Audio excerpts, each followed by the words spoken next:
30 এপ্ৰিল অহা কালিলৈ পূৰ্ণ সম্ভাৱনা আছে এইচএছ ফাইনেল ৰিজাল্ট অহাৰ এইচএছ ফাইনেল ৰিজাল্ট অহাৰ পূৰ্ণ সম্ভাৱনা আছে অহা কালিলৈ 30 এপ্ৰিল কিছু সময়ৰ আগতে শিক্ষামন্ত্ৰী ৰনোজ পেগু ডাঙৰীয়াই নিউজ লাইভ পৰ্টেল চেনেলৰ জৰিয়তে তেওঁ ঘোষণা কৰিছে যে খুব কম সময়ৰ ভিতৰতে ৰিজাল্ট আহিব আৰু ইতিমধ্যে কেইবাবাৰো কৈছে যে এপ্ৰিলৰ শেষত ৰিজাল্ট আহিব বুলি যিহেতু মাজত মাত্ৰ এটা দিন আছে অহা কালিলৈ গতিকে আমি ক'ব পাৰো যে অহা কালিলৈ ৰিজাল্ট অহাৰ পূৰ্ণ সম্ভাৱনা আছে আৰু হয়তো খুব কম সময়ৰ ভিতৰতে অফিচিয়েল ভাৱে আপডেট প্ৰকাশ কৰিব আৰু নিউজ লাইভ পৰ্টেল চেনেলৰ জৰিয়তে শিক্ষামন্ত্ৰীয়ে কিনো ঘোষণা কৰিলে এই ৰিজাল্টৰ সন্দৰ্ভত ভিডিঅটো চাওক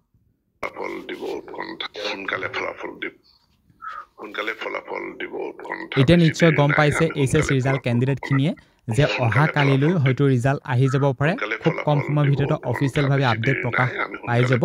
আৰু ইতিমধ্যে মুখ্যমন্ত্ৰী মহোদয়ে কেইবাবাৰো কৈছে এপ্ৰিলৰ শেষত ৰিজাল্ট দিব বুলি এবাৰ নহয় দুবাৰ নহয় কেইবাবাৰো কৈ আছে আৰু শিক্ষামন্ত্ৰী ৰনোজ পেগু ডাঙৰীয়াও কৈছে যে ৰিজাল্ট আহিব খুব কম সময়ৰ ভিতৰতে গতিকে এইচএছ ৰিজাল্ট কেণ্ডিডেট খিনিক মোৰ ফালৰ পৰা এতিয়াই থাকিল বেষ্ট অফ লাক আৰু তেওঁলোকৰ ৰিজাল্ট ভাল হওক তাৰে কামনা কৰিছোঁ সকলোৰে ৰিজাল্টসমূহ ভাল হওক আৰু সকলো পাছ হওক সেইটো কামনা কৰিছোঁ আৰু বিশেষ একো ক'ব নোৱাৰিম কিন্তু এই মুহূৰ্তত এইটো এটা বিগ আপডেট যে ৰিজাল্ট আহিব খুব কম সময়ৰ ভিতৰতে